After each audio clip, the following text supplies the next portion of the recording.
Bonjour à toutes et à tous. Aujourd'hui, vous êtes là pour l'IRM, l'interview de recherche Malines. J'ai le grand plaisir, en vrai, l'immense joie de recevoir mon banquier préféré, c'est Moussa Tal. Moussa, comment tu vas? Bah, ça va très bien, ça va nickel. Toi, Moussa, du coup, t'es parmi nous parce que t'as un ex-banquier. L'enjeu, c'est que tu nous fasses comprendre comment on peut gérer avec notre banquier, même quand on est en galère, tous les bons petits conseils. Il faut savoir que toi, t'animes une page. T'animes une page, Moussa, qui s'appelle Sans un réseau. Je vous invite toutes et tous à suivre la page. Tu donnes tout plein de conseils ultra pratiques. Tu nous donnes tout plein d'explications. Je suis abonné depuis les premiers jours. Euh, Avant peut-être qu'on se lance une petite vidéo pour voir ce que tu fais, est-ce que tu peux te présenter? Toi, t'es un ex-banquier. C'est ça. Alors moi, du coup, je m'appelle Moussa, j'ai 36 ans, donc cerveau d'adulte. Et je suis ex-banquier, j'ai bossé 10 ans en agence bancaire sur à peu près tous les métiers de la banque. C'est-à-dire? C'est-à-dire de conseiller particulier, conseiller en gestion de patrimoine, conseiller pro, chargé d'affaires, et directeur d'agence bancaire. Donc sur à peu près 10 ans. Et en fait, ce qui m'a un peu engrainé pour quitter la banque et me mettre à mon compte, c'est je voyais un petit peu toutes les difficultés que pouvaient avoir les clients parce qu'en vrai, quand on est conseiller, on gère tellement de clients à la fois que tu es obligé de choisir quelque part les élus que tu vas pouvoir bien accompagner Arrête. et en laisser malheureusement sur le carreau parce que tu n'as même pas le temps d'être à fond et de gérer derrière. Donc, Banque is the parce que new tu as, urgence. On sélectionne les c'est patients, on ça, sélectionne les clients. exactement. On sélectionne les patients, on sélectionne les clients, on essaye de faire un peu comme on peut, mais on n'arrive pas à tout gérer en même temps. Et du coup, en fait, bah, l'idée de me lancer à mon compte, c'est aussi de pouvoir atteindre à peu près un peu plus de masse, plus de personnes pour les aiguilles en vrai, parce que des petits tips et déconstruire aussi, déconstruire pas mal d'idées reçues. Donc c'est tout par de là où je me suis dit, allez, je me lance à mon compte et je file les bons tuyaux aux copains. Justement, hop, on me dit que t'es un peu fort. Vous me direz si c'est mieux sur le son de Moussa. Dites-nous, tiens, en commentaire, dans quelle banque vous êtes. Moi, on ne te demandera pas, Moussa, peut-être pour quelle banque tu bossais. Bah, j'en ai eu plusieurs, donc en vrai, j'ai eu des grosses banques, SG, BNP, Crédit Agricole, donc comme j'en ai eu plusieurs, on peut les dire. Ouais, bah tu vois, il y a CPVN Média qui est à la Banque Postale. Moi, je suis au Crédit Agricole. Donc voilà, si jamais mon banquier m'écoute, en vrai, moi, on s'entend plutôt bien avec le banquier. Et c'est important, en vrai, de bien s'entendre avec son banquier. Banque Postale aussi pour Fiori Class. Euh, un crédit. Docteur Caillou qui est au Crédit Lyonnais. Ça fait des énigmes. Docteur Euh, Caillou. Docteur Caillou aka Perfouras. Euh, bah, première question du coup, est-ce que tu veux qu'on se lance une petite vidéo qu'on peut voir sur ta page peut-être pour introduire ça? Est-ce qu'il y en a une que tu voudrais qu'on se mate? Surtout que toi c'est des vidéos assez bah courtes que tu fais. ouais, carrément, on peut regarder un truc qui peut concerner peut-être tout le monde, la dernière vidéo là sur les découvertes. Euh, Ouais, ça a fait l'actu en plus, cette histoire de découvert. Je sais pas si vous avez suivi le chat. C'était une histoire non, d'interdire les découvertes, c'est ça? C'est- Ça a été présenté comme ça, en fait, les découverts, on entendait partout, c'est bientôt fini, on va supprimer les découverts du côté de la banque. Et en fait, c'est juste une réglementation qui va s'appliquer aux découverts, qui est un crédit, en fait, et que les gens ignorent que le découvert, c'est vraiment un crédit à part entière. Donc en Et en fait, fait, là, l'idée, pour bien comprendre, quand mon compte passe dans le négatif, je paye des intérêts, tout exactement, comme si c'était un prêt. exactement. En fait, le découvert, c'est un prêt, et en fait, il est juste encadré avec, des typologies, on va dire, il est encadré sur une durée et sur un montant. Et quand tu sors de cette durée ou de ce montant-là, la banque va t'appliquer des frais en plus des intérêts, en fait, des frais liés à un crédit classique, pour justement t'empêcher d'utiliser comme un crédit normal. Et la banque est quelque part obligée de faire ça parce que réglementairement, on leur a imposé de ne pas faire du découvert à un crédit à la consommation. Ce qui ferait que la banque serait obligée de justement vérifier la solvabilité, d'accompagner le client, de leur dire exactement, Donc d'être transparent sur crédit, les coûts. donc crédit à la consommation, en fait, c'est parce qu'il y a différents types de crédits. Suivant le type de crédit, on n'a pas le même intérêt, c'est-à-dire les intérêts. Tu peux nous définir les intérêts, Moussa? Les intérêts, en fait, si on va emprunter un capital, prendre 1 000 euros, De et l'argent? après, on va payer voilà, de l'argent. Donc, on va nous donner 1 000 euros contre lesquels la banque va nous prélever des intérêts mensuellement, mais les intérêts, eux, ils sont annualisés. C'est-à-dire que quand on voit 3% d'intérêt, c'est sur un an. Donc, Donc sur un an, on concrètement, va payer ouais. 3%. Donc j'emprunte Voilà. 1000 balles, Concrètement, j'emprunte 1000 balles, j'ai 30 30 euros. euros d'intérêt par an. Sauf qu'au fur et à mesure que tu rembourses, par exemple, tu rembourses, je sais pas, 50 euros tous les mois, bah, sur le mois d'après, c'est 950. Donc, on va calculer l'intérêt sur 950 et pas sur les 1000. Donc, l'intérêt, Ok. en fait, il est fort au départ du crédit et petit à petit baisse. Petit à petit baisse et parce qu'on rembourse une partie du capital, donc ce qu'on doit vraiment. Et dans les 50 euros que tu rembourses, il y a une partie qui va dans le crédit que tu as emprunté et l'autre partie qui va en intérêt. Et que la banque, en fait, se rémunère là-dessus. Avant même qu'on se mette une vidéo, j'ai quand même envie de creuser maintenant qu'on a ouvert le sujet. Est-ce que ça veut dire très concrètement, restons en permanence sur l'exemple où on emprunte 1000 euros? Comme ça, on ne se prend pas la tête. Ça devrait être plus facile pour calculer les chiffres. Tu nous expliques que le taux d'intérêt, c'est-à-dire le bénéfice que se fait la banque dans le fait de nous prêter de l'argent, diminue au fur et à mesure qu'on rembourse. Est-ce que ça veut dire que avec un taux d'intérêt, on reste sur le taux d'intérêt que tu disais à 3%? Si j'emprunte sur 2 ans, quelque part, ça va me coûter plus cher que si j'emprunte sur un an pour un même taux. Parce que tu sais, il y a souvent cette question de la durée du remboursement, où on se dit, mais Et- j'emprunte sur un an ou sur 2 ans. Euh, Comment ça se passe en termes de taux Exactement. d'intérêt? Bah exactement, ça va te coûter plus cher en remboursement d'intérêt, sauf que tu vas rembourser moins d'argent. Vu que c'est sur 2 ans, en fait, ça va lisser ton taux. Donc, au lieu de rembourser 50 euros qu'on avait dit tout à l'heure, tu vas rembourser 25. Mais du coup, dans les 25, tu as un tout petit montant qui rembourse le capital de 1 000 euros. Ce qui fait que l'intérêt, bah, il va être prélevé sur 975 au départ, puis 950. Donc déjà, en 2 ans, tu as déjà payé l'intérêt que tu allais payer sur un an, donc les 950, plus l'intérêt sur les 975 que tu as payé. Si tu vois le calcul, tu as déjà payé, dès le premier mois, tu payes déjà un peu plus, dès le premier mois. Dès la première année, tu as déjà payé un certain montant d'intérêt, et la deuxième année, tu continues à payer des intérêts. Donc des fois, il ne faut pas toujours voir combien je rembourse tous les mois, il faut vraiment se dire, OK, combien je suis en capacité de rembourser versus combien ça me coûte au total. Et c'est pour ça qu'on regarde le coût total du crédit. Et ça me ramène à la réglementation. Ce qu'il faut savoir, c'est que le crédit à la consommation, lui, il est encadré par des règles assez strictes qui obligent les banques à être transparentes sur les frais. Donc, quand vous voyez le TAEG, ce taux-là, en fait, il englobe tous les frais liés au crédit. Donc, les intérêts, les frais de dossier également. Donc, tu sais à peu près, et l'assurance. Donc, tu sais tout ce que tu vas payer pour un crédit. Et donc, quand tu vas recevoir ton contrat de crédit, on va te dire montant, le coût total du crédit au bout des 2, 3 ou 4 ans. Donc, tu le vois combien tu payes. Pour un crédit IMO, tu te dis, ah ouais, j'emprunte 100 000, mais en vrai, Crédit j'ai remboursé. immobilier. Du coup, crédit immobilier, Ouais, c'est quand on emprunte pour acheter un appartement ou une maison pour devenir propriétaire. exactement. Qui est aussi un crédit encadré comme le crédit à la consommation. Sauf que là, la consommation, c'est T'empruntes de pour ce que tu veux. l'immobilier. Mais donc, tu empruntes pour de l'immobilier. Donc, c'est une forme de consommation aussi. Et il est encadré pareil. Et le découvert, lui, par contre, c'est pas un crédit à la consommation. Même si on l'utilise pour consommer, c'est pas un crédit à la consommation.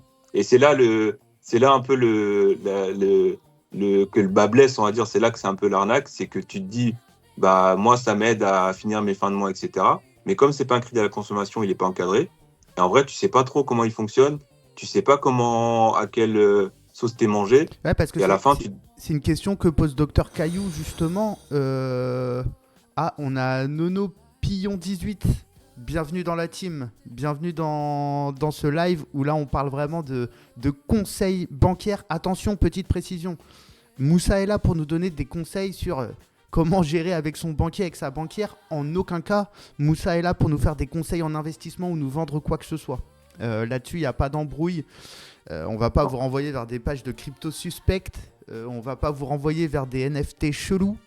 Là, c'est vraiment que des conseils sur comment faire en sorte que le banquier ait le sourire quand il nous voit débarquer et que la banquière accepte de nous lâcher un petit prêt. Il y avait une question de Dr Caillou. Est-ce que c'est ça les fameux AJO justement? C'est en quelque sorte les intérêts, mais non pas d'un prêt, mais plutôt du fait d'avoir notre compte en négatif. Alors, les agios, c'est effectivement des intérêts calculés. Eux, ils sont calculés trimestriellement. Donc, on va calculer sur les 3 derniers mois combien de temps vous avez été à découvert et avec quel montant.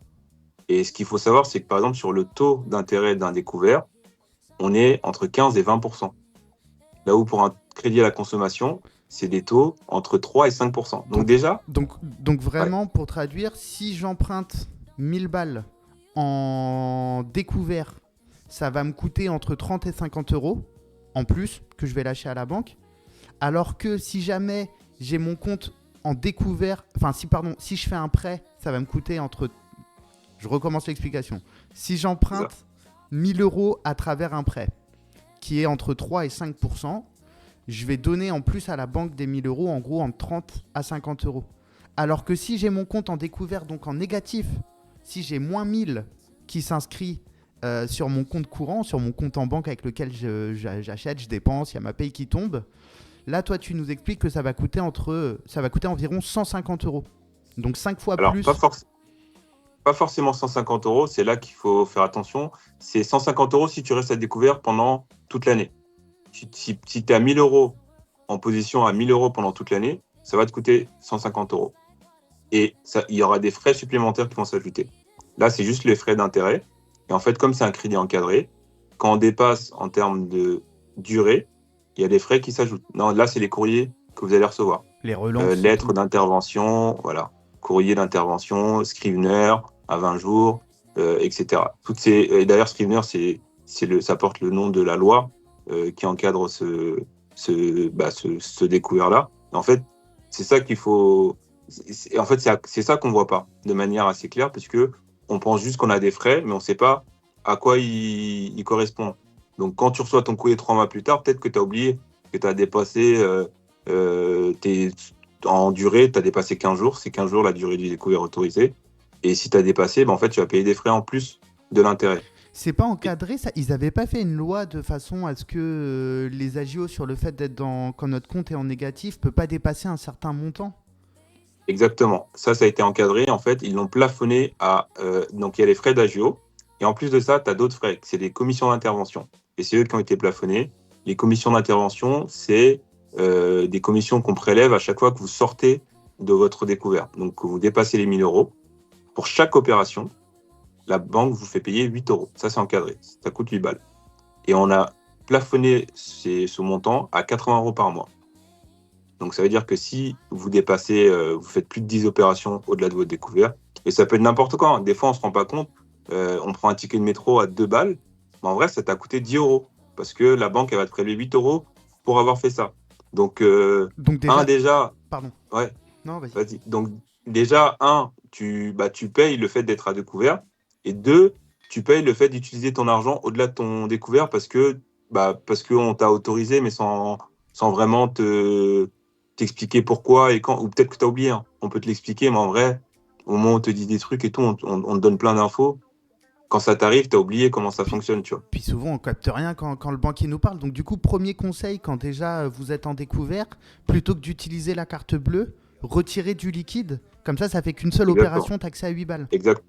Exactement. Si vraiment vous n'avez pas le choix, il y a utiliser le liquide quand vous n'avez pas le choix. Et pour ceux qui sont vraiment, vraiment en galère, vraiment en galère d'argent, ce qu'ils peuvent faire, c'est aussi utiliser leur chéquier quand ils en ont un. Et en fait, ce qu'il faut savoir, c'est que le chèque, en dessous de 15 euros, on ne va pas vous le refuser. Là, c'est vraiment quand tu n'as plus de quoi te nourrir. Ta dernière cartouche, ça va être le chèque de moins de 15 euros pour des besoins alimentaires. Donc, quand tu vas aller, etc., ils ne vont pas pouvoir te le refuser parce que c'est un petit montant. Même s'il y a écrit l'établissement n'accepte pas les chèques ? Alors, l'établissement n'accepte pas l'échec, ça aussi, c'est réglementé. Tu as certains établissements, ils sont obligation de prendre 2 moyens de paiement. Donc, l'espèce et la carte, etc. Ils n'ont pas obligation de prendre tous les moyens de paiement. Donc là, il faut être vigilant par rapport à ça. Pour ceux qui les acceptent, et si on ne veut pas avoir son chèque qui est rejeté automatiquement parce qu'on l'a découvert, etc., il y a le montant de moins de 15 euros dont il faut se rappeler. Et généralement, quand on va acheter de la nourriture, généralement, c'est accepté. Mais c'est quelque chose qui tend à disparaître, mais c'est généralement accepté quand même. Ok. Il y a CPVN Media qui demande c'est quoi ton tips. Franchement, c'est la meilleure question. Moi, je suis totalement d'accord. C'est quoi ton tips pour avoir un crédit avec un taux de ouf? Fais-nous rêver, s'il te plaît, Moussa. Dis-nous qu'il y a une technique, une phrase, tu sais, une sorte d'incantation magique à dire au banquier ou à la banquière. Et là, paf, prêt IMO avec un taux à 2%. Wow. Alors, franchement, il y a des techniques. Et il y a des techniques, et elles ne se tiennent pas juste sur une phrase, en fait. En fait, là, tu l'as dit tout à l'heure, ça se passait bien avec ton conseiller bancaire, etc. Et ça, c'est quelque chose d'important, tu vois, de se dire, j'ai mon conseiller, déjà, je le connais et lui me connaît, et ça se passe bien avec lui. Donc Désolé, je conseil raccroche un numéro peu 1, mon... quelque part, essayez de prendre au moins 1 ou 2 rendez-vous avec le banquier pour qu'il y ait une relation humaine et qu'en fait le banquier nous connaisse. Exactement. Si vous avez un crédit, en fait, tu l'anticipes généralement quand tu as besoin d'un crédit, etc. Donc, en fait, tu te fais connaître de ta banque, donc d'aller les voir, etc. Même pour juste se présenter, dire, ah bah, on s'est jamais rencontré, je voulais juste vous rencontrer rapidement, etc. Donc déjà, ils voient qui vous êtes. Date bancaire. Et après, en fait, c'est de construire une relation. Et c'est ça qui peut prendre du temps, mais une fois que vous l'avez fait, après, vous êtes bien. Et vous pouvez le faire vous, mais vous pouvez aussi le faire pour les copains. Je donne un exemple. Vous faites un truc avec votre banque et tout, ça se passe bien. OK, le conseiller, lui, il est content, vous êtes content. Il vous envoie une enquête de satisfaction, etc. Mettez-le parce que quand vous allez avoir besoin, il va se souvenir que vous lui avez mis une bonne note. Parce qu'en Et fait, lui, en ouais, plus, lui, les bonnes notes qu'on lui met, ça importe pour son lui, ça le taf, rend pour sa visible. note, j'imagine, interne. Lui, ça le rend visible auprès de... En fait, pour lui, ça compte pas directement, mais pour ses managers, ça compte. Donc, pour la banque, ça compte. Et en fait, lui, il se fait bien voir auprès de ses managers. Et du coup, ça compte. Et par exemple, tu vois, il y a un truc qu'on a tous, c'est d'aller mettre des notes négatives sur Google et tout. Bah, quand ça se passe bien, d'aller mettre une note positive sur Google pour dire, voilà, ça se passe bien, etc. Je fais ça. Autre tips, ça se passe bien, je vais lui dire, ah, bah, vu que ça se passe bien, je vais vous recommander quelqu'un. Et je vais vous recommander quelqu'un et tout. Il va vous contacter, il va ouvrir son compte, etc. Et puis là, on glisse le crédit. Il dit, ah oui, autre chose, j'ai oublié de vous en parler, j'aurais peut-être besoin d'un crédit, etc. Et en fait, on va mettre, entre guillemets, une situation où tout le monde est gagnant-gagnant. Donc lui, il a besoin de vous faire le crédit, il a besoin de vous faire crédit et de marger, donc de faire des conditions à son avantage. Donc un taux le Vous, plus haut possible. potentiellement, le plus haut possible. Si, en tout cas, il va mettre le taux où il n'a pas besoin de faire un gros travail derrière avec ses managers pour faire baisser le taux. Parce que ça va lui prendre du temps. Et en fait, ce temps-là, comment lui, on le récompense du temps qu'il a passé sur notre dossier à défendre notre truc, tu vois. C'est pas lui il va pas décider lui-même, il n'a pas d'intérêt personnellement à vous mettre un taux cher. Mais par contre, il a du temps à investir pour vous faire gagner un taux plus faible. Et c'est ça où on va le récompenser, on va dire, allez, vas-y, je vais l'engrainer pour qu'il fasse le taf. Si en gros, on présente la situation pour que si lui, il vous donne un taux avantageux, vous lui ramenez des nouveaux clients. Et c'est comme c'est le plus dur à obtenir des nouveaux clients, dire, bah, vu que ça se passe bien avec vous, etc., je ramène des nouveaux clients. Et en plus, vous lui avez mis une bonne note sur Google. Elle va se dire, ah, celui-là, en fait, c'est lui qui me traite bien. Donc moi, je vais le mettre bien, ce client. Et le jour où vous avez besoin d'un remboursement, il ne va pas regarder à 2 fois. Le jour où vous avez besoin de conditions tarifaires avantageuses, il ne va pas regarder à 3 fois non plus. Il va se dire, ah oui, c'est le client qui m'a mis une bonne note ou le client qui m'a recommandé un client.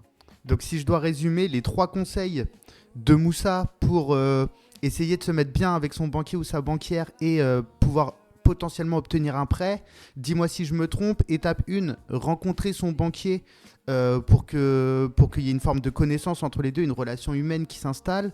2, le mettre bien à travers la réponse aux enquêtes de satisfaction qui peuvent être envoyées par la banque, à travers des commentaires Google, le brosser ou la brosser, la banquière dans le sens du poil. Et puis 3, potentiellement ramener des potes dans la banque en argument de force un peu, parce que le fait de ramener de nouveaux clients pour le banquier, c'est du bon. Est-ce que j'ai bien résumé un peu tes 3 gros conseils pour pouvoir obtenir le meilleur taux, comme nous demandait CPVN Media? C'est exactement ça. Et en fait, pour être sûr d'ancrer votre action dans la mémoire de votre conseiller et de l'agence, quand vous allez le faire, vous allez lui envoyer un mail pour lui dire voilà la personne que je vous recommande. Vous ne donnez pas le contact du conseiller à votre copain. Vous envoyez un mail au conseiller avec le copain en copie et le manager, le responsable de votre conseiller en copie. Comme ça, vous êtes sûr qu'il va être bien traité, il va être bien reçu et que ça va se savoir. Donc lui, il n'a même pas besoin de dire à son responsable ouais, vous avez vu, mes clients me recommandent, je bosse bien et tout. C'est vous qui le faites. Donc le manager, il va dire ah, vous avez vu un tel, c'est quoi tes tips, comment tu fais pour que tes clients te recommandent? Et en fait, juste avec un petit mail que vous pouvez faire rapidement, en fait, ça y est, vous avez marqué dans la mémoire collective de l'agence que vous êtes satisfait, vous montrez que vous êtes satisfait, vous leur avez mis une bonne note sur Google et ça compte pour tout le monde, tous les conseillers. Et en plus, vous leur ramenez un client. Mais que demande le peuple? Et là, il va jamais oublier le mec. Il va jamais oublier que vous avez fait ça pour lui. Et donc, quand vous avez demandé votre crédit, peu importe, ça va mieux se passer. Vous comprenez pourquoi je vous disais que Moussa est mon banquier préféré? Hein? Il y a un moment où on a besoin d'avoir ses conseils et surtout en fait on n'a tellement pas la moindre idée de ce qui se passe dans la tête des banquiers quand ils nous reçoivent que discuter avec toi c'est une vraie chance et personne s'y trompe dans les commentaires. Je rebondis sur ce que dit CPVN. Est-ce que vous, les banquiers, les banquières, quelque part vous nous jugez aussi parce que vous avez accès à notre intimité en voyant tout ce qu'on dépense, encore plus quand c'est avec la carte bleue. Vous pouvez savoir ce qu'on a dépensé, voire même limite à quelle heure. En vrai, est-ce que vous nous jugez sur nos dépenses et est-ce que, en fonction de comment on fait nos dépenses, CPVN parle de soirée, mais ça peut être d'autres trucs, est-ce que ça peut avoir un impact sur le fait de nous accorder un prêt ou pas? Alors, sur les dépenses courantes de carte, franchement, on n'a pas le temps de regarder dans le détail ce que vous dépensez, si vous avez acheté à Carrefour, etc. Ce qui va être regardé, c'est s'il y a des prélèvements d'établissements de crédit. S'il y a aussi, peut-être que ça va jouer en votre défaveur s'il y a des enseignes qui sont un peu inhabituelles. S'il y a la Française des Jeux qui revient tout le temps et qu'en plus le compte il est mal géré, on va se dire ah, pari en ligne, comment on sait que c'est addictif? Ça va quand même mettre une alerte. Et généralement, quand c'est ça, on essaie plutôt de vous accompagner et pour essayer de comprendre dans la gestion du budget, etc., l'impact que ça peut avoir avant d'aller sur des crédits, surtout à la consommation, parce que ça se trouve, en fait, ça vous rend pas service, ça vous met encore plus dans la merde. Parce que derrière, on n'a pas, en fait, déontologiquement, on n'a pas à regarder. Déjà, on n'a pas le temps. Tout à l'heure, je disais, on a trop de clients pour tous les gérer. Donc, regardez ce qu'ils dépensent, etc. On n'a grave pas le temps. Ouais, mais si je viens de demander un prêt, tu peux peut-être regarder en mode vite fait, tu vois à quel point je regarde vite fait, c'est fiable. les prélèvements. Je regarde, on demande 3 mois de relevé. Donc, sur les 3 mois de relevé, des fois, il y a plein d'opérations. Et moi, en fait, je vais chercher les opérations qui m'intéressent, donc les prélèvements. Les prélèvements, les loyers. En fait, ce que je cherche dans ce document-là, c'est les charges fixes. Parce que ça va me permettre de calculer mon taux d'endettement. Donc, ce que tu appelles les charges fixes, c'est tous les trucs qui tombent régulièrement, par exemple tous les mois, le loyer, l'électricité, le gaz, le téléphone, la box internet. C'est vraiment les charges fixes, c'est ce qui tombe tous les mois avec le même montant. Alors, les charges fixes, c'est bien ça. Mais ce que la banque regarde, c'est uniquement les charges fixes liées au loyer, au crédit et aux pensions. C'est-à-dire que c'est des charges aujourd'hui où tu peux pas dire j'arrête mon loyer. Et quelque part, l'électricité, tu peux changer, tu peux diminuer, tu peux passer au gaz. Enfin, tu as d'autres solutions. Donc, on va considérer que c'est comme la nourriture, etc. C'est des produits de consommation. Même si c'est récurrent, c'est de la consommation récurrente. Alors que les charges fixes, quand tu as un crédit, tu as obligation de le rembourser. Sinon, tu es interdit bancaire, etc. Quand tu as une pension, tu es légalement obligé de payer ta pension. Qu'est-ce que tu appelles une pension? Et pareil pour le loyer. Qu'est-ce que tu appelles une pension? Ah oui. Une pension, en fait, c'est lorsque, par exemple, vous êtes divorcé et que le tribunal vous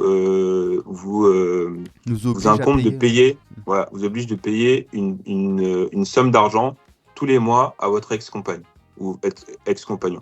Donc ça, c'est la pension. Ça peut être aussi une pension qu'on donne à des parents pour les aider, etc. mais il faut que ce soit sur la fiche d'impôt. C'est ça qui va permettre de valider que c'est une pension. C'est le prélèvement sur le relevé de compte et la feuille d'impôt, où ce sera bien marqué que vous versez une pension, alimentaire d'ailleurs. C'est un délire, hein. Moi, j'ai l'impression de voyager dans un monde là. Je connais vaguement le monde du cerveau et des neurones, mais alors le monde de la banque, mon pote. Je rebondis sur ce que nous dit Docteur Caillou, qui note à quel point c'est intéressant ce que tu dis. Et je suis vraiment d'accord. C'est vraiment lourd de t'avoir avec nous. À quel point un taux. Donc un taux, hein, on le répète, le taux en gros c'est ce que va récupérer la banque, c'est le bénéfice que va se faire la banque quand elle vous fait un prêt. À quel point on peut négocier un taux et pour qu'on comprenne bien, quelle est votre marge d'action à vous les banquiers et les banquières quand on vient vous voir? Parce que moi tu vois dans mon fantasme, je viens de voir, bonjour monsieur Tal, je vais pas t'appeler Moussa du coup, bonjour monsieur Tal, mon banquier, j'ai essayé de vous mettre bien, j'ai ramené du monde. Est-ce que vous pouvez me gérer un taux le plus faible? Et moi j'imagine que tu as juste à cliquer dans un logiciel où il y a un menu déroulant. Ça te met 2%, 2,1, 2,3. Toi, tu choisis le taux en fonction de ma tête. Et puis, zou, en 3 minutes, c'est géré, tu vois. Donc, est-ce que tu peux nous raconter, premièrement, dans quelle mesure on peut négocier un taux? Et deuxièmement, comment vous, en tant que banquier, vous pouvez vraiment nous gérer ces taux? Comment ça se passe? Alors, les taux, et je vais englober les taux avec les conditions, les conditions générales, tout ce qui coûte de l'argent. Donc, les fameux En gros, les taux, TAEG dont tu nous parlais tout à l'heure, le taux, le ouais, coût du prêt pour les taux. enfin, de l'assurance pour le prêt. Bah, en fait, je vais même être plus simple. Tout se négocie et le taux particulièrement. Il n'y a pas, vous venez pas en vous disant, ah, le taux, je peux pas négocier parce que tel ou tel. En fait, c'est des croyances qu'on a tous et qui sont normales. C'est de se dire, bah, en vrai, si j'ai pas d'argent, si j'ai pas d'oseille, c'est chaud. J'ai pas d'argument pour négocier. On se Et ce sent que je même vous ai dit tout à faible. l'heure, On se sent même faible. On en parlera après on du se... rapport ouais, émotionnel à son banquier, mais quand on n'a pas de exactement. cash et qu'on va demander un truc, on est vraiment dans une posture pas facile, quoi. Bah, en fait, cette posture-là, c'est de la posture-là qu'il faut sortir parce que il y a un truc qu'on oublie, c'est que on est client de la banque. Donc littéralement, c'est comme si tu allais acheter ton pain et que tu n'étais pas yam parce que tu voulais une traditionnelle et à la place de ta baguette et tu n'es pas yam de demander une traditionnelle parce que tu es mal sapé. Tu vois, ça n'a aucun rapport. Bah, c'est la même chose. Il n'y a aucun rapport. Mais comme on est habitué comme il y a une règle, entre guillemets, où on doit accorder, etc., on se met dans une posture comme ça. Mais le taux, on peut toujours le négocier. Et ce qu'il faut savoir, c'est qu'évidemment, quand tu as de l'argent, bah, c'est plus facile. Donc, tu es en position, tu te sens bien, tu es en confiance, tu es en position de De toute force. façon, dans ta Et vie de tous les déjà, jours, tu te sens yam quand t'as du cash. tu te sens yam. Et en fait, ça, déjà, c'est un truc à garder, tu vois, la posture. D'arriver en confiance et de manière un peu assertive, faut Sûr être de soi. confiant dans ses propos, de pas juste se dire, parce que déjà, il y a une chance sur deux qu'il n'ait même pas regardé votre compte parce qu'il n'a pas eu le temps, etc. Donc, il ne vous connaît pas par cœur. Et pour les clients, pour les conseillers clients, on va dire généralistes, parfois, ils ont entre 1000 et 3000 clients. Ok. Moi, j'en avais 300 quand j'étais en gestion de patrimoine et genre peut-être 150 quand j'étais en pro. Donc, mais quand on est en grande, enfin, clientèle grand public, ça peut aller jusqu'à 3000. Donc déjà, vous dire, il me connaît pas. Donc j'arrivais confiant comme si le crédit, je l'avais déjà et que c'est normal qu'il négocie. C'est marrant, ça fait penser au conseil pour rentrer en boîte, tu sais. Faut Et venir c'est sûr de pareil. soi, sinon le physio, il sent qu'on Exactement, c'est la tergiverse même et chose. bam, on se fait mettre sur le côté. Et- Souvenir de ma jeunesse, hein, évidemment. Bah exactement, parce qu'il se dit, il n'est pas en confiance, ou là, du coup, lui-même, il n'est pas en confiance, il se dit, vas-y, je vais vérifier les raisons pour ne pas lui donner le crédit. Alors que si tu arrives en confiance pour dire ah, je veux ça, faites un effort parce que ça ou ça, parce que ça fait longtemps que je suis là, etc. Peu importe la raison que vous invoquez, lui va se dire vas-y, il met déjà la pression, vas-y, il faut que je regarde comment je peux gérer mon truc. Et en fait, vous, pour un crédit, l'avantage que vous avez, c'est que vous pouvez le préparer. Donc, venez pas en mode comme ça, je suis pas prêt, etc. Vous allez préparer pas votre verbatim et tout, mais surtout les arguments. Donc, les arguments, c'est ce que j'ai dit avant. Donc, si vous avez recommandé un client et que le client et votre pote que vous avez recommandé, il a ouvert son compte et tout, et ben là, c'est le bon moment. Parce que maintenant, c'est fait, il vous en donne une et potentiellement lui dire peut-être que j'en ai d'autres. Un Si vous n'avez transfert pas beaucoup d'argent. d'assurance aussi. Des fois, on a des assurances ailleurs. Est-ce qu'un truc, ça peut être aussi de dire, bah, j'ai mon assurance voiture dans Exactement. dans telle assurance. si vous me gérez un bon taux, je transfère mon assurance chez vous, parce que les banques Exactement. proposent aussi des assurances. Exactement. Bah là, tu as mis le pile le doigt dans le mille. C'est ça qu'il faut garder en dernier recours, c'est les contreparties.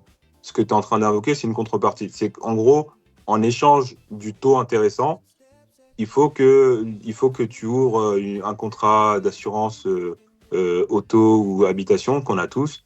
Et ça peut être d'autres trucs. Hein. Ça peut être, enfin, je sais pas s'il y en a qui ont des enfants, de dire bah, j'ouvre le livret A de mon enfant. Eux, ça leur fait quand même une ouverture de compte. Ça peut être la recommandation d'un proche, etc. Et en fait, quand on n'a pas beaucoup d'argent, il faut faire en volume. En volume, c'est-à-dire venir nombreux et venir aussi avec beaucoup d'arguments dans la sacoche. Donc l'assurance vie, vous savez, des fois, ils vous essayent de vous vendre des prévoyances, etc. C'est quoi une assurance vie? Une assurance vie, alors, il y a deux types d'assurance vie. Il y a l'assurance vie qu'on vous entendez parler, je pense, le plus souvent en France, qui est un contrat d'épargne.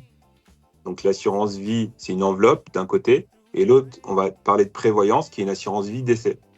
Alors, Et ça, vas-y, c'est est-ce que tu les peux nous garanties. définir ça aussi, du coup? Alors, c'est quoi la différence entre une épargne et ce que tu D'un appelles côté, il y a l'épargne. Il y a le contrat d'assurance vie, c'est une épargne. On se dit, vas-y, c'est une épargne, on le met de côté. L'argent, il est L'autre bloqué. côté, Ce que tu entends par épargne, c'est quand l'argent, il est bloqué, c'est ça?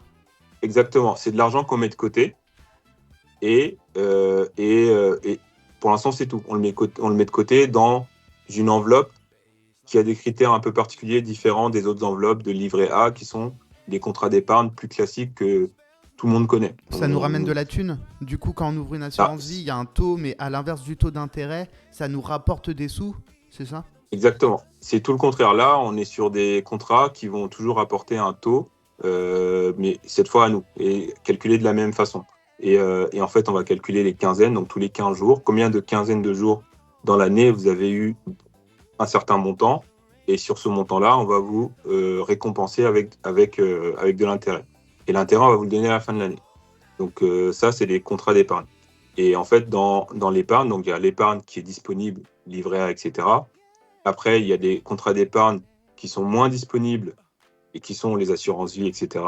Et en fait, selon les contrats, vous avez des taux de rémunération que vous savez dès le départ et d'autres que vous n'allez pas savoir puisque ça va dépendre de ce que vous mettez à l'intérieur. C'est pour ça que je parle d'enveloppe.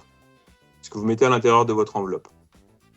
Donc, selon ce que vous allez choisir avec votre banquier, ça va pouvoir aller chercher une certaine rémunération. Ok. Et en fait, c'est des choses qui sont... En fait, c'est très vaste, très compliqué. Donc, ce que je recommande, moi, toujours, c'est d'y aller étape par étape. Donc, une fois qu'on a son épargne de précaution qui est facile et qu'on maîtrise déjà, on commence par celle-là. Et après, en fait, on va aller sur, à chaque fois, une forme de pyramide. On va aller chercher, OK, c'est quoi le contrat qui est au-dessus? Et en fait, on va réfléchir en fonction de la durée de placement. Et la durée de placement, c'est ça qui va vraiment te dire... Plus l'argent est je vais aller bloqué, sur... plus je fais En du fait, cash, pour faire simple. en gros, je vais même dire ça différemment. L'argent, plus j'en ai besoin rapidement, plus je le laisse sur un truc qui ne rapporte pas beaucoup de cash. Par contre, je suis capable de dire, j'ai une somme d'argent, je sais que pendant 5 ans, j'en ai pas besoin. Du coup, moi, je vais aller te conseiller tous les produits qui existent sur lesquels on conseille 5 ans. Ok. Pourquoi? Parce que comme ça bouge, en gros, on se dit, en 5 ans, normalement, ça devrait pas trop bouger ou en tout cas augmenter. Ok. Là, c'est des stats. Mais là, ça demande d'avoir déjà un peu de cash, quoi. Déjà, pour penser bloquer de la thune 5 ans, faut déjà... c'est ça. En fait, ça demande de se dire, pendant 5 ans, quoi qu'il se passe dans ma vie, cet argent-là, j'en ai pas besoin. Quitte à mettre que 10 balles par mois, en fait. Peu importe, tu te dis, j'en aurais pas besoin. Si dans ta tête, tu t'en as pas besoin, tu les oublies. Et là, en fait, tu n'es plus en gestion par rapport à l'émotion que ça peut provoquer d'avoir des baisses et des hausses. Parce que du coup, ça baisse, t'es pas bien. La hausse, tu es aussi un peu dans l'euphorie et tu te dis, vas-y, je suis bien. Tu vas commencer à claquer de la thune que tu n'as pas. Et en fait, c'est ça qu'il faut éviter. C'est de sortir un peu le côté émotionnel de la gestion de l'argent. Et d'ailleurs, petite stat, les femmes ont des meilleurs résultats que les hommes dans la gestion de l'argent parce que finalement, elles sont moins impulsives et moins, justement, alors contrairement à ce qu'on entend et ce qu'on pourrait dire, elles gèrent mieux leurs émotions face à des situations qui fait qu'en fait, elles ne vont pas être prises de panique, elles vont mieux anticiper. Là où les hommes ont une tendance à plus être sur le moment, un peu sur l'impulsivité et du coup, Est-ce que c'est ça a des conséquences. biologique? Est-ce que c'est culturel? On aura peut-être l'occasion d'en parler. Sachez que Exactement. Moussa a une page Twitch aussi auquel je vous invite à aller vous abonner. Vous tapez 101 réseau. Allez vous abonner. On aura peut-être l'occasion de se faire une interview en mode l'argent, le cerveau, les neurosciences. Parce qu'il y aurait des J'espère. trucs à dire là-dessus. Mais comme j'ai des questions dans le chat, je vais te les poser. Revenons sur la question du prêt. Il y a CPVN qui demande est-ce qu'on peut avoir un prêt immobilier même si on est en situation de handicap avec la H, donc la H, l'allocation adulte handicapé, qui est qui est comment dire une somme qui est donnée par l'État pour accompagner les personnes en situation de handicap. Oui. Alors là, en fait, dans le calcul des revenus qu'on va faire, on va prendre en compte certaines prestations sociales en fonction de ce qu'on peut se connaître sur leur durée. Si on sait que sur la prestation, elle va durer un certain nombre d'années, si on est, par exemple, pour des handicaps, mais en fait, il y a des handicaps où on sait que c'est pas réversible, entre guillemets. Donc, a priori, vous allez toucher cette somme-là à vitam aeternam, donc tout le temps. Donc, on va se dire, OK, on va le considérer comme un CDI. Et du coup, cette mention-là, on va la calculer dans vos revenus. Si vous CDI de avez handicap, la vision de la banque est bah, fascinante. c'est un peu ça. C'est un peu ça. En fait, on va réfléchir sur, en gros, la certitude que les revenus, vous les gardiez, en fait. Ces revenus-là, vous allez les garder de la même façon où quand on a une pension, tout à l'heure, j'ai parlé de pension. Ouais. Donc, la personne qui reçoit la pension, on peut la prendre dans les calculs, mais on va regarder l'âge des enfants. On se dit, attention, bah, elle a des pensions parce qu'il y a des enfants, ou il a des pensions parce qu'il a des enfants en bas âge. Quand ils auront tel âge, il n'y aura plus des pensions. Et si on est proche, on va se dire, OK, bah, on va peut-être pas les prendre en calcul, ou on va faire des paliers.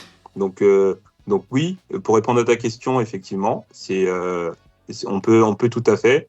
Et parfois, le conseiller ne le sait pas forcément. Donc, il ne faut pas se braquer ou être un petit peu indigné par sa réponse, mais plutôt le pousser à aller chercher, lui dire, bah, j'ai entendu que, mais du coup, est-ce que vous pourriez aller vérifier parce qu'il me semble que ça peut être pris en compte et bien de vérifier qu'il le fasse, etc. Et le coup de tout à l'heure que j'utilisais de mettre un mail en copie, etc. Bah, il sait que vous connaissez son manager parce que vous avez déjà envoyé un mail plutôt positif, voilà. Donc là, même si c'est un mail plus pour avoir une réponse, bah, ça va être plus facile pour lui de répondre rapidement, quoi. Trop bien, on reste sur la question des prêts. Au final, c'est vous le chat qui dirigez un peu l'angle Ouais, de clairement. l'interview. Je m'attendais pas forcément à ce qu'on aille direct sur les prêts et tout. Après, c'est vrai qu'on en a parlé en intro. On en a parlé en intro, mais continuant là-dessus, vous avez l'air chaud. Il y a Docteur Caillou qui pose une question que je trouve hyper intéressante. Est-ce que, en tant que banquier-banquière, on trouve pas ça trop agressif quand les clients viennent avec des propositions de différentes banques, encore plus si les taux sont plus faibles? Je viens de voir. Et tu me dis, vas-y, Chandrou, je te propose un taux à 5%, ce qui, j'ai l'impression, est un peu le taux classique. Et moi, je te montre la contre-proposition que m'a fait une autre banque et le taux est à 3%. Est-ce que ça, c'est un bon argument de négo? Alors, c'est un bon argument de négo, mais il faut faire attention à comment on l'emmène sur la table.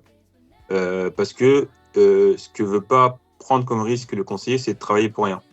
Et en fait, en venant avec plusieurs propositions, vous pouvez lui donner l'impression que vous êtes là que pour le prix, au final, et que lui, malgré tous les efforts qu'il peut faire, s'il ne peut pas s'aligner, bah, en fait, il ne va pas réussir à gagner votre intérêt. Donc, Ouais, il et du voudra pas coup, perdre de temps avec nous, du coup. bah, lui, potentiellement, ça le fait bosser. Il faut se rendre compte, sur un crédit IMO, ça le fait bosser sur plusieurs semaines, parfois bah, ça peut aller sur des dizaines d'heures hein, Tu quand peux on nous doit raconter chercher plus de revenus. comment ça se passe? Bah, en Parce que fait, franchement, moi, j'imagine que quand je vais voir mon banquier, il clique sur un bouton j'autorise pas. Et en vrai, j'ai l'impression que ça se fait en 5 minutes.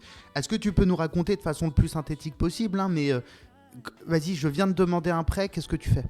Je veux un prêt de 10 alors, 000 balles sur, je sais pas moi, 10 ans. alors sur le pré-conso, ça va aller un peu plus vite. Donc, on va regarder, déjà, si tu es client, on va regarder sur ton compte comment il fonctionne, etc. Et on va regarder les indicateurs qui sont calculés automatiquement. Donc, des fois, on voit qu'il y a des indicateurs qui nous disent, pour 10 000, lui, c'est vert, OK, on y va. Donc là, déjà, tu as pratiquement toutes les chances que ton crédit soit accordé. Donc ça prend 10 Ça va minutes? vite. Ça prend combien de Donc, temps? en fait, ça va vite de se positionner. Mais après, il y a tout le travail à faire derrière, que je te disais, d'aller vérifier les relevés, etc. En fait, il faut vérifier que la machine ne se trompe pas. Ok. Et ça peut prendre En fait, dans le montage, ça va prendre peut-être une demi-journée au conseiller. Arrête. Et après, lui, Une demi-journée en juste gros, pour un pré-conso? Pour un ça conseiller? peut aller. S'il vérifie tout, ça peut aller jusqu'à une demi-journée, ouais. S'il Ah, mais vérifie c'est tout, pour s'il fait ça. tout son taf, de vérifier tous les relevés, que vous n'avez pas de compte ailleurs, etc., qui vérifie vraiment tout ça, ça peut prendre un peu de temps. Après, si vous êtes uniquement client de la banque et qui sait que vous n'avez pas de compte ailleurs et qu'on n'en a pas détecté, ouais, ça prend effectivement 20 minutes. Et pour un Tu vois. prêt IMO, du coup, ce que je me dis, si un pauvre pré-conso, ce que j'imaginais être le truc le Pour plus un prêt rapide. IMO, ce qui va être long, en fait, c'est de récolter tous les documents, parce qu'il y a plein de choses à récolter. Et parfois, il y a des personnes qui viennent te voir, qui disent « je veux un prêt », et en fait, ils n'ont pas signé de compromis. Alors, Et compromis de limite, vente, le le compromis. compromis de Ouais. vente. Voilà, le compromis de vente du bien. Et en C'est-à-dire fait, que euh, c'est quand tu vas signer avec le propriétaire du le logement que tu vendeur, achètes, le vendeur, voilà, voilà, pardon, le on signe un vendeur, compromis, c'est-à-dire avant même d'engager le prêt, c'est en gros, on s'engage à acheter et à vendre, quoi, a à acheté. une relation On s'est- commerciale. le compromis te dit on s'est mis d'accord sur un prix et on s'engage du coup à acheter ce bien si on obtient. Donc là, le si on obtient, ça fait partie du contrat qu'on a fait. Et donc, si on obtient un prêt selon certaines conditions. Et souvent, les gens viennent te voir à ce moment-là pour dire je veux connaître les conditions avant pour savoir, etc. Et donc, c'est là où c'est pas toujours facile et on doit un peu y aller à tâtons pour savoir quelle est la maturité du projet. Parce que des fois, on veut acheter et pendant 2 ans, on n'a pas acheté en fait parce que c'était juste une idée et puis on est passé à autre chose, etc. Sauf que lui, en fait, d'aller bosser pendant peut-être 1 heure ou 2, alors que le mec, finalement, il a décidé de pas acheter et que derrière, en fait, il y a peut-être un tas de boulot qui l'attend, c'est compliqué. Donc, on va vraiment essayer de s'assurer déjà que le projet il est mature, presque urgent. Et là, c'est la posture du client qui va nous le dire. S'il nous dit qu'il a signé un compromis, là, OK, compromis, on va lui demander tous les documents nécessaires, les relevés, la DPE, donc c'est le diagnostic là qu'on vous donne avec le compromis, et plein de documents annexes. Donc une fois qu'on a tout ça, là on fait une analyse nous en tant que conseiller, et derrière on fait une demande à son manager qui va être validée par le manager, qui va lui aussi vérifier les documents. Donc déjà il y a l'attente de le manager, il faut qu'il ait le temps de se poser, d'être au clair dans son esprit pour vérifier que tout est bien. C'est la règle des 4 yeux. On met toujours 2 personnes pour vérifier qu'il n'y ait pas d'erreur en fait. Et donc de là, Il y a plus on va, d'applications que sur une enquête policière. C'est fou. parce qu'en fait la réglementation est hyper stricte là-dessus. C'est une réglementation qui vise à protéger les consommateurs, donc les clients. Et du coup qui Ah, impose aux qu'il n'y ait banques pas de de frais, vérifier. qu'il n'y ait pas de prêt, pardon, qui soit fait sur des personnes qui pourraient vraiment pas rembourser. Exactement. Des personnes qui seraient en fragilité financière et que, en fait, du coup, finalement, on n'a pas pris le temps de vérifier. Et le mec, il a d'autres crédits dans 3 autres banques. Et il a vu une vidéo sur YouTube, il s'est dit qu'il pouvait faire ça parce qu'on lui a dit sur YouTube qu'il pouvait être propriétaire comme ça. Et en fait, lui, il a vu que le côté positif et il voit pas le risque. Et en fait, il y a un locataire qui a pas payé et il s'est retrouvé dans.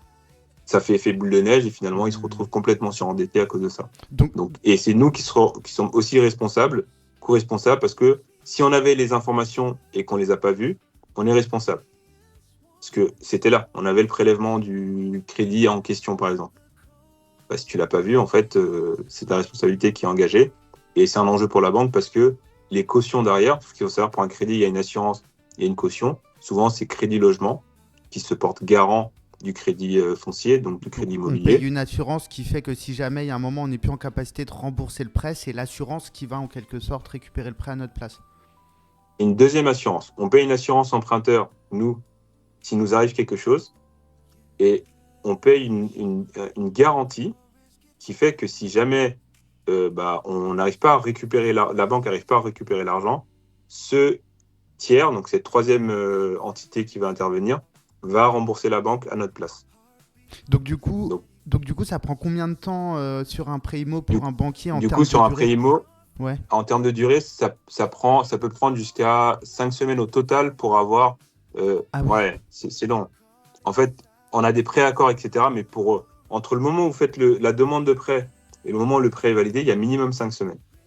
Et ça demande combien de taf au banquier pour qu'on se rende compte à quel point c'est une galère pour lui de se lancer là-dedans et à quel point, Alors, du coup, à nous aussi d'être bien stratégique pour le motiver à exactement. mettre ce charbon. Je sais pas, c'est 3 jours, 5 jours, 10 jours. Alors, si le De ta conseiller, il a tous les documents, il a tout, genre, il n'y a rien qui manque, tout est carré, etc., il lui faudra, là, encore une fois, une demi-journée, tu vois, parce qu'il a Ok. tout.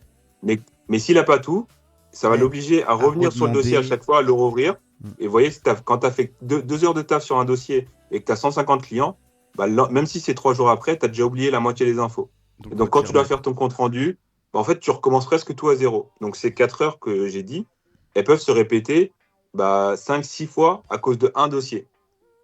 Parce qu'il manquait des trucs, parce que le client n'a pas donné certaines infos ou que le conseiller ne lui a pas demandé. Donc, c'est pour ça que j'ai dit, il faut compter vraiment en moyenne 5 semaines minimum entre le moment où on fait la demande et le moment où on peut espérer avoir les déblocages de fonds. Et d'ailleurs, dans les compromis, il y a 3 mois. C'est-à-dire qu'on laisse généralement 3 mois entre la signature Pour et pouvoir se le moment retourner de la signature. et Pour dire au pouvoir pire. signer le. Voilà. Exactement. Je vois qu'il y a un peu de, Donc, il y a un peu plus de monde qui nous a rejoint sur ce live Twitch. Bienvenue sur ma chaîne, Chandrou Kumar. On a le plaisir d'être avec Moussa Tal, notre banquier préféré qui nous donne des conseils.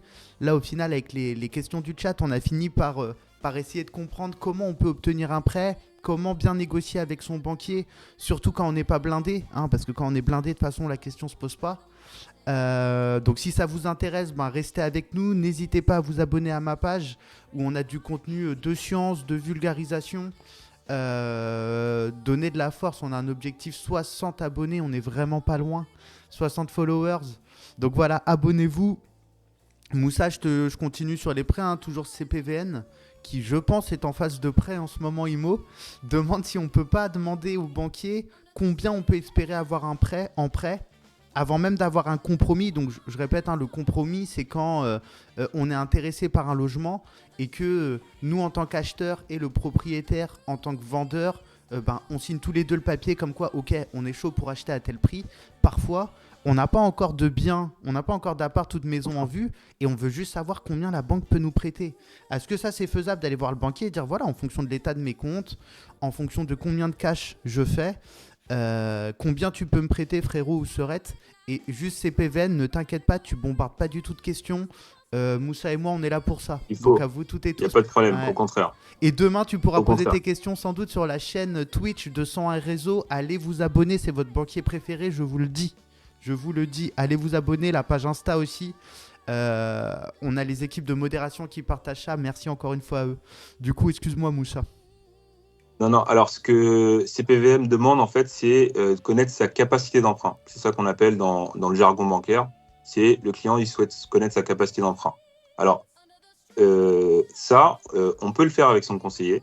Mais ce qu'il faut savoir, c'est que beaucoup de personnes demandent leur capacité d'emprunt. Et que ça demande quand même un peu de boulot de recevoir, de prendre les bonnes infos et de vérifier parce que quand on vous donne un document avec un montant, vous vous dites c'est un peu sûr. Donc on doit quand même s'assurer de vérifier certaines choses avant. Donc ça demande un travail supplémentaire parce que on va pas juste vous donner un truc un peu au doigt mouillé et qu'après quand le client revienne pour me dire vous m'avez dit que c'était OK et finalement j'ai pas mon prêt. Donc faut faire attention à ça parce que quand on donne ce montant, il n'y a aucun engagement de la part de la banque parce que derrière en tout petit, ça va être marqué après vérification, etc. et analyse de tous les éléments. Donc, c'est seulement là qu'on va savoir. Moi, ce que je vous conseille à tous et à toutes de faire, c'est de ne pas demander à votre conseiller. Vous prenez 2 choses. Vous avez votre avis d'imposition. Donc, vous avez le montant de votre impôt, de vos revenus. Donc, ça, vous le prenez. Et derrière, quand vous allez sur n'importe quel site, par exemple, Se Loger, vous trouvez un bien avec le montant que vous souhaitez, que vous imaginez, en tout cas le bien que vous imaginez pouvoir acheter. Et en fait, le site va vous proposer de faire une simulation. Il va vous dire en bas, emprunt sur 25 ans. Il va vous mettre l'apport. Généralement, il vous met 20%, mais vous pouvez baisser l'apport, mettre Donc 10%, l'apport, etc. pour définir l'apport, c'est quand Bon, pour faire un prêt, tu as déjà du vas-y. cash de côté.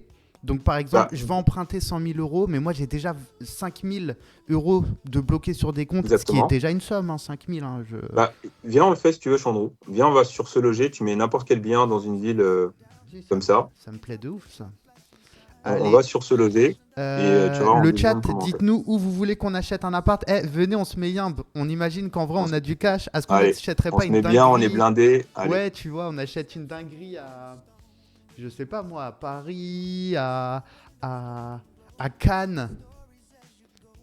Paris, 16e arrondissement, Ouais, voilà, c'est un des arrondissements les plus chers, hein, les plus bourgeois, si je peux employer ce terme. Ouais, ouais, clairement. Ah, Monaco, tiens, vas-y, on se tente un Monaco? Allez, Monaco, Allez. Donc nous, on va suracheter, hein, parce qu'on a du cash, hein, donc... on va suracheter. Ah On va ouais, ouais, ouais, suracheter, on met Monaco. nous, on n'a pas le temps. Euh... Montcoutan? Non, autre chose. Monaco. Allez, c'est parti. On va se mettre bien, on va regarder vite fait les biens quand même l'équipe, hein, parce qu'on va pas sauter sur le premier bien disponible. Ah, là, ça fait peur déjà, hein. 4 millions 4. Bon, franchement, Allez, ça va. Allez, on part sur ce petit appartement. Il est chiche, c'est que un 2 pièces, hein, donc c'est pour ça que le voilà. prix est pas cher. 4 millions 4 avec une chambre, 55 mètres carrés. Et on espère que c'est pas Stéphane Piazza qui nous fait la visite, hein. Le Mirabel, Carré d'Or. Docteur Caillou demande s'il est meublé. Ah bah non, à 4 millions 4, je pense pas, Caillou, soit pas trop exigeant. T'es un ouf, toi. Par contre, il y a des toilettes. Et ça, c'est top. En banlieue de Et Monaco, ouais. c'est que 2 pièces, quoi. 55 mètres carrés. C'est l'indécence de notre système. Ouais, Bon, il y, c'est a beau. un- il y a un il y a un- il y a un mini-four. Il y a un mini-four. Alors, détail du prix, donc on est à 4 millions 4, on est dans le tiers-quart de Monaco. Tu vas voir. Le Hood. Envie de visiter le bien, bah carrément, ouais, si vous me payez le billet de train, parce qu'on essaye d'éviter de prendre l'avion. Je vois pas le truc de près. Attends, Pardon, je vais peut-être un peu vite. je vais y aller en même temps. Il y a Bob Dehat qui demande s'il a vu sur le GP. Pour être déjà allé à Monaco, mais alors je vais quand même vite fait raconter l'histoire. Est-ce que sinon, Moussa, je peux te laisser regarder un lien peut-être et tu nous l'envoies dans le chat? Ouais, je regarde et je t'envoie. Je Comme, t'envoie dans le chat. ouais, comme ça, le temps que je vous raconte vite fait comment je me suis retrouvé à Monaco. Je me suis retrouvé à Monaco parce que je faisais un stage de neurosciences à Nice. Je faisais un stage sur le syndrome de stress post-traumatique. C'est une maladie qu'on vit après avoir vécu un traumatisme. Et donc moi, je faisais mes études scientifiques. Et il se trouve que Monaco est à genre 1h30 de train de Nice. Donc en fait, Monaco, c'est vraiment un tout petit tiers-quart, mais c'est un truc de ouf. C'est tout petit.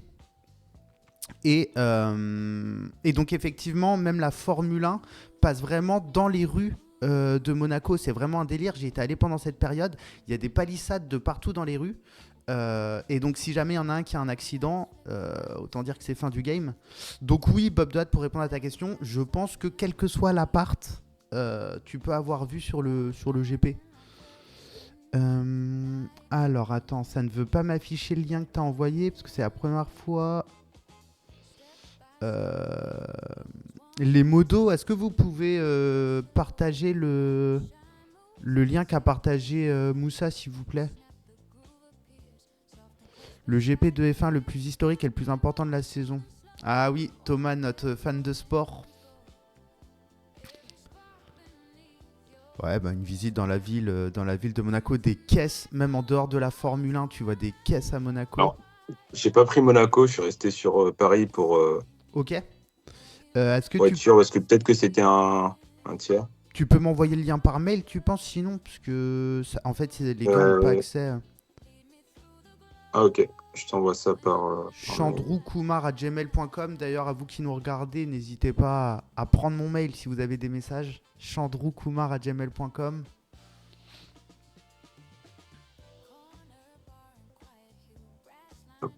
Je t'ai Merci envoyé. beaucoup.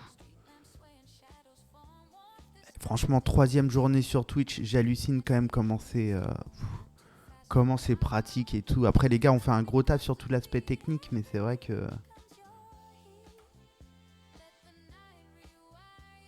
Et vous avez raison, le chat, faites-vous un petit débat Formule 1 pendant ce temps-là, le temps que je reçoive le mail.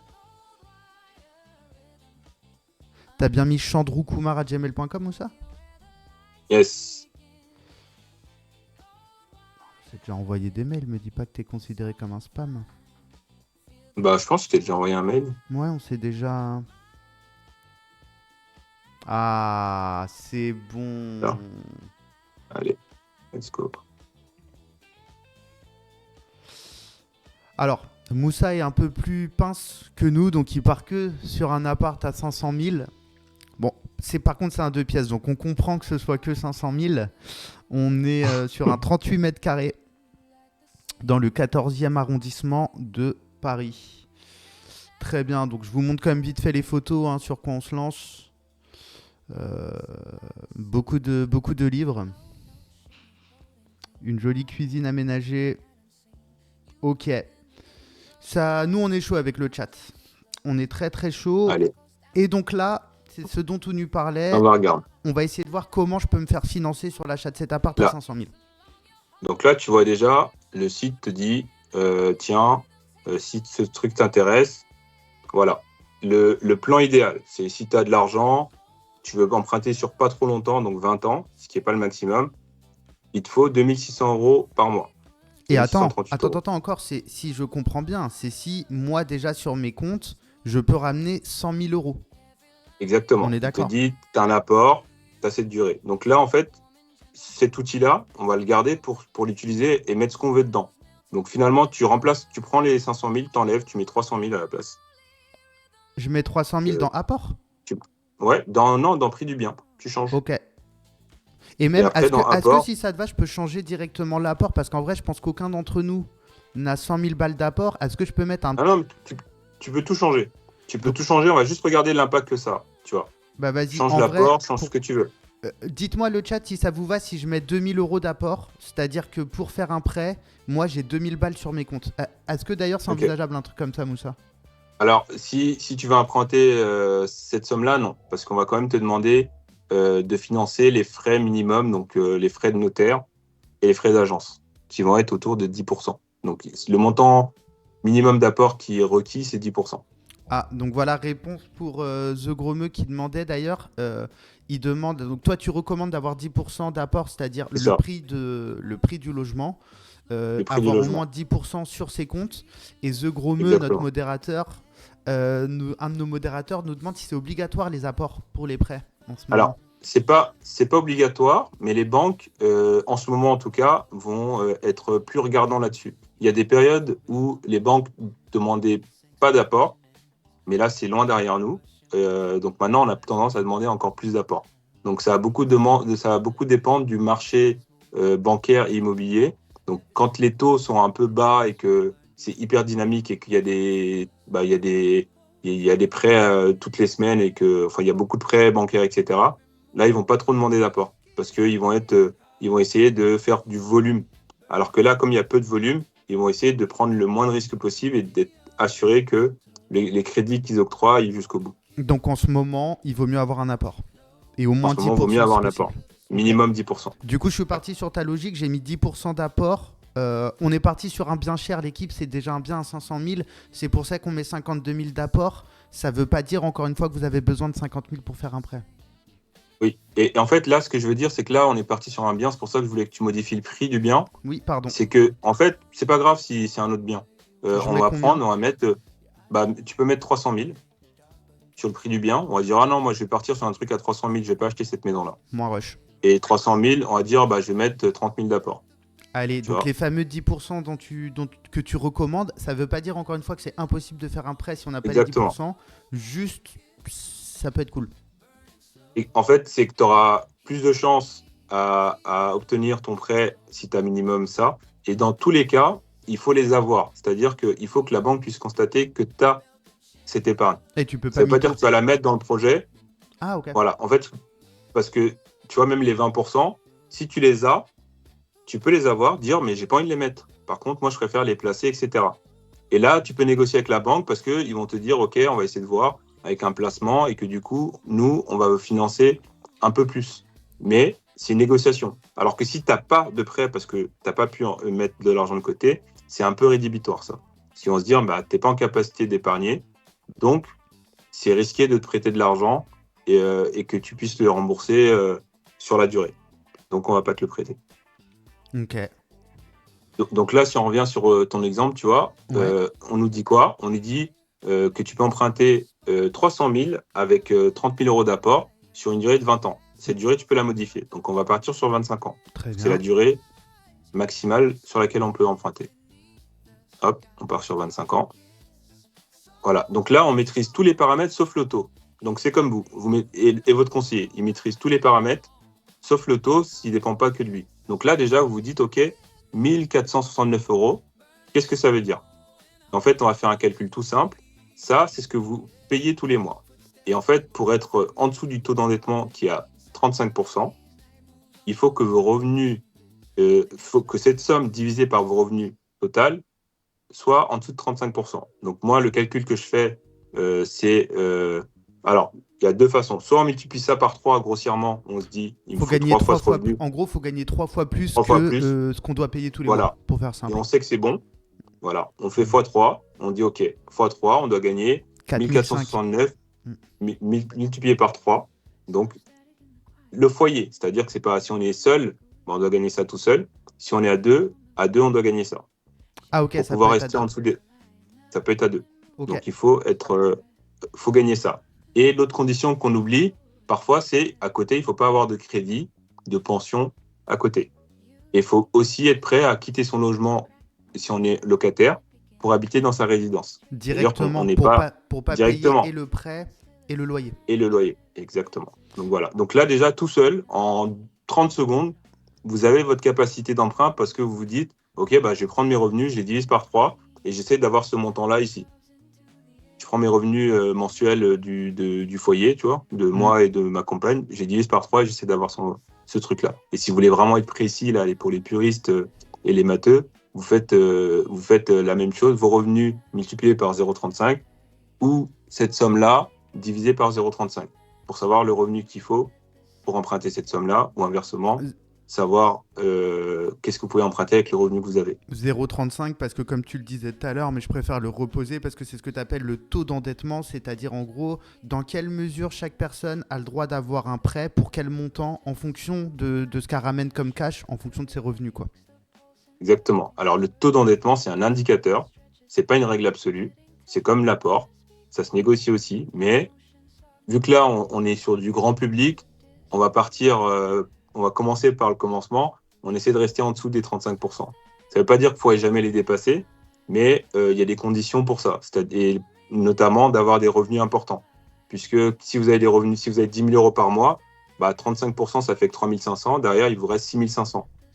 Donc on peut se dire, bon, ça va, 6 500, même si tu rembourses 5 000 € par mois et que tu as 50% d'endettement, il te reste 5 000. Et on se dit, bon, ça va, il peut vivre avec 5 000. Donc on te les prête. Donc ça s'appelle le reste à vivre. Donc l'autre indicateur qu'on garde, c'est le reste à vivre, et on compose avec ces deux-là. Voilà. On a un débat, on a des questions et des réponses qui sont lancées dans le chat, c'est vraiment cool. C'est la première fois là cool. Sur mes 3 jours de live qu'il y a cette dynamique, donc merci encore une fois Moussa d'être avec nous. Je te tire la question de CPVN que je trouve vraiment intéressante, parce que je trouve qu'il y a vraiment un rapport au jugement que peut avoir le banquier ou la banquière. Quand on va dans vos bureaux, des fois, en vrai, on a l'impression de se faire un peu juger notre life. Et du coup, sa question, je la trouve hyper intéressante. Est-ce que vous prenez en compte le niveau social ou d'études des gens qui demandent un prêt ? Est-ce que, parce que j'ai pas le bac, par exemple, j'ai moins de chances d'obtenir un prêt ? Il y a Zogromeux qui a une petite expérience en banque, qui répond qu'il semblerait que les banques ont des outils de scoring, mais qui ne sont pas basés sur les études ou le niveau social. Est-ce que tu confirmes les propos de notre modérateur Zogromeux ?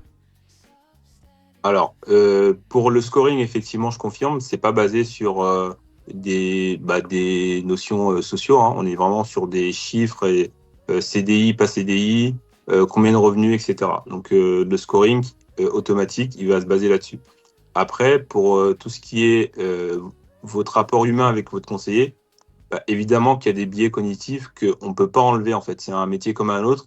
Vous n'allez pas pouvoir empêcher les gens. Tu viens sur mon terrain des neurosciences, Moussa. Non mais oh.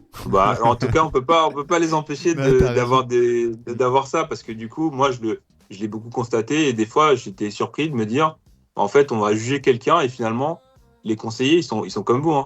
Un conseiller, ça gagne entre parfois 1300 balles jusqu'à 2000, 2500. Est-ce que ça existe des conseillers clientèle qui sont découverts tous les mois et tout ? Je ne vais pas dire que ça existe, je mettrai ma main à couper que c'est la grande majorité des conseillers, puisque sociologiquement, les conseillers qui sont employés par les banques, c'est du grand public. C'est pas des gens qui ont grandi dans la bourgeoisie avec l'argent, etc. Et le rapport aux découvertes, il concerne beaucoup des personnes qui n'ont pas grandi avec ces codes, notamment liés à la gestion de l'argent, qui fait qu'ils le sont. Donc moi, j'ai déjà entendu des responsables, mes responsables, dire punaise, on est au 5e du mois, je suis déjà découvert. Ouais, Donc c'est pas une question de revenus, c'est pas une question de poste et de connaissances, ni de compétences. C'est vraiment quelque chose qui va chercher plus loin. C'est une question d'habitude en fait. C'est des habitudes qu'on a de consommation, etc. Qui fait qu'en fait, même si on connaît la règle, et puis le conseiller il est bien placé pour savoir que c'est pas du tout dans son intérêt qu'il paye une fortune pour ça, mais en fait il a du mal à changer ses habitudes de consommation. Donc une fois qu'il sort de son costume de banquier, il redevient l'être humain lambda qui a toujours consommé comme ça, toujours fonctionné comme ça. Donc non, vous dites pas qu'ils sont différents. Et c'est pour ça que ça peut paraître bizarre, parce que tu as un côté un peu chelou où en fait tu te mets à te juger toi-même au travers du client alors que tu fais la même chose. Donc il y a un côté un peu règlement de compte, tu vois, où tu es là en train de dire des choses et en fait, si on à la pause café, on se regarde dans les yeux, les gars, on est tous pareils. On gagne pas forcément plus que ces clients-là, on gère pas forcément mieux, mais comme on est contraint de regarder ces critères-là parce que voilà, c'est ceux qui nous intéressent le plus économiquement, on va dans le discours en fait. On va dans le discours où il pourrait mieux gérer ses comptes, il pourrait ne pas dépenser en soirée, etc. Tu penses bien que les conseillers, ils sortent, ils dépensent leur thune aussi n'importe comment, etc. Le choc de croiser non. mon banquier en soirée. Il y a le Fioricla, il y a Gromeux qui nous dit on n'est pas encore en mode crédit social comme dans Black Mirror ou comme ça commence à se passer en Chine. Est-ce qu'on y sera demain? C'est une bonne question. Puis le Fioriclas, notre deuxième modérateur, qui dit que c'est trop intéressant ce que tu nous dis parce qu'il avait un préjugé sur le niveau de vie des conseillers, et c'est vrai, comme ceux qui gèrent l'argent, on s'imagine qu'ils sont blindés. Tu nous apprends que non. Moussa, c'est passionnant de ouf tout ce que tu nous dis. Dites-nous dans le chat si déjà Moussa a permis à répondre à certaines de vos questions. On doit absolument libérer Moussa dans 10 minutes max. Donc je vous propose qu'on mette un tout petit peu là de côté la partie prêt. Si vous avez d'autres questions, on va partager de toute façon des réels et des shorts, parce que je suis sûr qu'il y a des trucs à partager. Mettez les questions en commentaire sur nos pages Insta, que ce soit à Moussa ou à moi. Je répète, sans un réseau, allez vous abonner, sans un réseau sur Insta, sans un réseau sur Twitch. Et je pense, si t'es chaud Moussa, qu'on va clairement se refaire régulièrement du live ensemble, parce que t'as tellement de choses à nous apprendre, mon Dieu. C'est fascinant. Avant de te laisser, je voudrais quand même qu'on fasse un truc, parce que je suis le roi de la digression. Si vous me connaissez un peu, vous le savez, sinon vous allez le découvrir. Mais on avait dit qu'on se mettrait une vidéo de ta page. Et j'y tiens. Comme ça, pendant ce temps-là, les personnes qui sont sur le chat, allez vous abonner. Allez vous abonner. Petite question pour vous. Ouais, tiens. Moi, je ferais bien... Pardon ? Si je peux te recommander, en fait, tu vois, après, elles sont pas très longues, les vidéos. Il y a une vidéo qui est intéressante sur Dimanche de l'interdite. Et l'autre vidéo sur les découvertes, c'est un peu une réponse, mais que j'ai pas forcément prévu. Donc, ce serait intéressant si tu mets une vidéo, de voir les deux là, tu vois. Donc, laquelle, celle-là ? Ou dans celle-là ? Celle-là, ouais. Celle-là, parce que j'avoue, j'avais quand même très envie de poser. Parce que là, ce qui est trop bien, c'est qu'avec... bon, vas-y, on va mettre la vidéo. Vas-y, non, vas-y, fais ce que tu voulais. Parce qu'il y a, en vrai... En fait, j'étais juste curieux de savoir dans le chat, parce que c'est vrai que moi, ce post, il m'avait assez marqué. À votre avis, est-ce qu'il vaut mieux, parce qu'en plus, c'est dans la continuité du crédit. Ouais. Mais on va diffuser. Au pire, on te libérera et je diffuserai quand même ta vidéo, parce que c'est important pour moi de te lâcher à l'heure. Chose promise, chose due. Surtout qu'en plus, comme tu es mon banquier préféré, que j'aimerais bien que tu me mettes j'ai cru comprendre qu'il fallait entretenir de bonnes relations. Dites-nous dans le chat, est-ce que vous pensez qu'il faut mieux avoir 1000 € de découvert, autrement dit son compte en banque à moins 1000, ou alors est-ce qu'il faut mieux prendre 1000 € de crédit? Dites-nous un peu et puis on va se mater la réponse le temps que je me connecte à mon Insta, parce que je pensais pouvoir le faire sans être connecté. À votre avis, est-ce qu'il vaut mieux avoir moins 1000 boules, moins 1000 balles, moins 1000 dollars sur son compte en banque, ou alors est-ce qu'il vaut mieux emprunter 1000 € à la banque?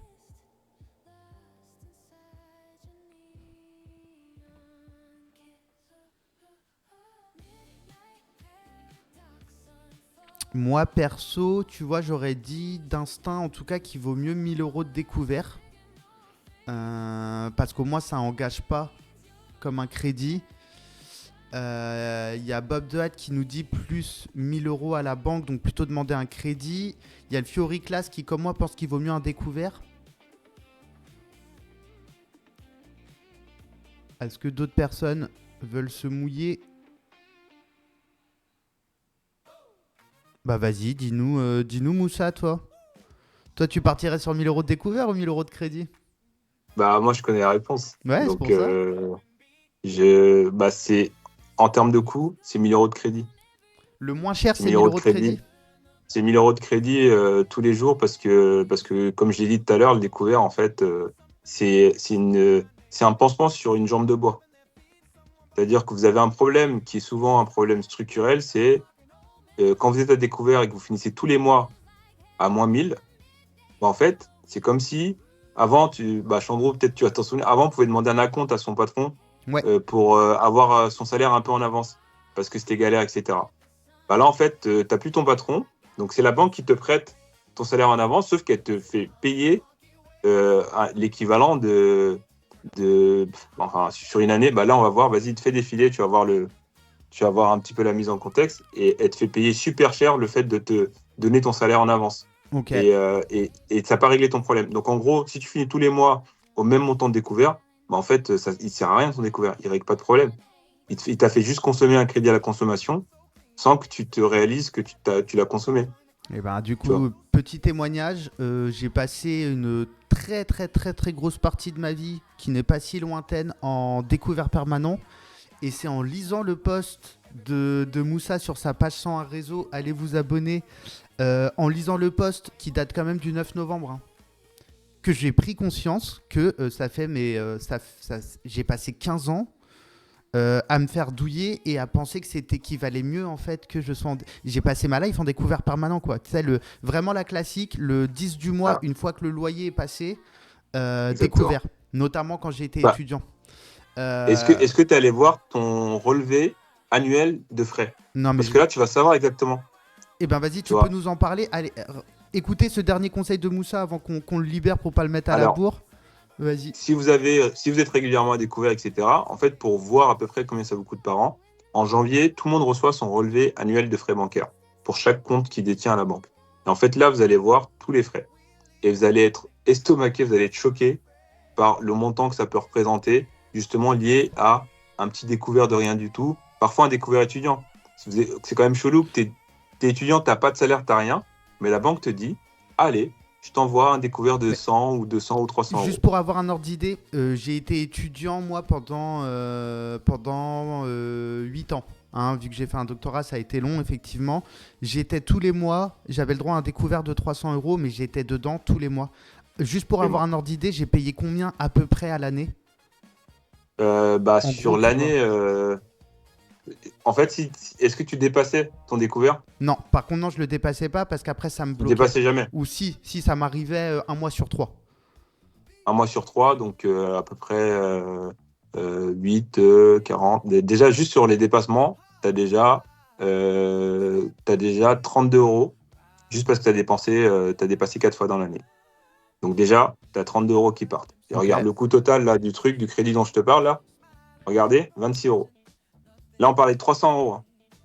Donc si tu avais emprunté 1000 balles et en tant qu'étudiant, tu serais à 1% et pas à 5%, en intérêt, tu aurais déjà payé beaucoup, beaucoup moins. Après, tu aurais eu de l'assurance en plus, qui t'aurait coûté 4 ou 5 euros en plus par an. Mais dans tous les cas, tu ne Ouais, rattrapes pas tes 32 euros. en gros, pour faire très simple, sur Pour un faire an, court, ouais, ouais, j'ai payé sur un an, combien? tu aurais payé au moins autour de 70-80 euros pour un découvert 300 euros que tu as eu, Sachant que je suis déjà en galère. En fait, c'est sachant ça que tu es qui est déjà en fou, galère. c'est que je suis déjà en galère et on peut se dire, oui, au final, c'est peut-être pas tant que ça doit faire du 8 balles par mois. Mais en fait, je suis Mm, déjà à moins 300, donc je suis déjà en lerga de exactement. ouf.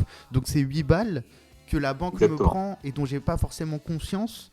Non, parce qu'ils Ça... arrivent après. Et on t'a dit que c'était gratuit. Au départ, on t'a Mais, appelé en moi... disant mais oui, c'est gratuit. C'est la mise en place qui est gratuite. C'est pas le découvert, c'est la mise en place. Donc sa mise en place est gratuite. Donc il n'y a pas de frais de dossier. Mais comme le crédit conso, en fait, on prend plus de frais de dossier sur les crédits conso. Donc la mise en place du crédit conso, il est aussi gratuit. Et en fait, le piège, il est là. L'argent n'est pas gratuit, en fait. L'argent qu'on nous C'est jamais prête. gratuit. Et d'ailleurs, c'est ce que tu dis, hein, pour conclure, le découvert, c'est pratique à court terme, mais c'est un crédit déguisé, instable et cher. À l'heure où les débats fusent sur la nouvelle loi concernant le découvert, le vrai débat n'est pas son interdiction. Le vrai débat, c'est l'éducation financière. Si vous voulez avoir une bonne éducation financière, messieurs, dames, allez vous abonner sur la page Insta de Moussa qui s'appelle 101 Réseau. 101 Réseau, allez vous abonner à sa page Twitch qui vient d'être ouverte. Vous avez vu comment en 1h30 on a capté comment on peut augmenter ses chances de faire un prêt, comment on peut un peu mieux se débrouiller quand on est en galère et donc essayer d'éviter au maximum le découvert, mais si possible plutôt faire un prêt. Moussa, il est 14h30, je te remercie infiniment pour ton temps, pour tes explications hyper claires et en plus pour avoir été dispo en dernière minute, donc je te remercie triplement. Avec plaisir. Ça me fait toujours plaisir d'échanger avec toi, donc pas de souci. On se recapte très vite. Je pense que je vais te proposer, si tu as des dispos, si ça vous dit dans le chat, dites-nous. Mais voilà, je pense que on va peut-être on va voir ce qu'on va réussir à imaginer, mais est-ce qu'on a peut-être même pas un format régulier à s'imaginer ensemble et tout. Carrément. Mais je pense que, si t'es chaud, je pense qu'on va se faire des bails Twitch. Ah, carrément. Ouais, carrément. Il y a de quoi faire. Je te libère, je te prends pas plus de temps, Moussa, comme ça je te lâche à l'heure, Ouais. tu verras que je suis pas dans le faux plan. On se dit Allez. à très très vite. À très très vite. Salut le chat. Salut tout le monde. Prends soin de toi. Donc voilà, je vous fais des gros bisous l'équipe. À très très vite. Et puis hâte de vous retrouver sur ma chaîne Twitch au plus tard à la rentrée. Je pense que ça va se faire à la rentrée parce qu'en vrai, il faut que je me repose. Donc partons du principe qu'on se retrouve à la rentrée. Et si jamais je fais du live avant, suivez mes réseaux. Prenez très très soin de vous l'équipe. Des gros bisous, à bientôt.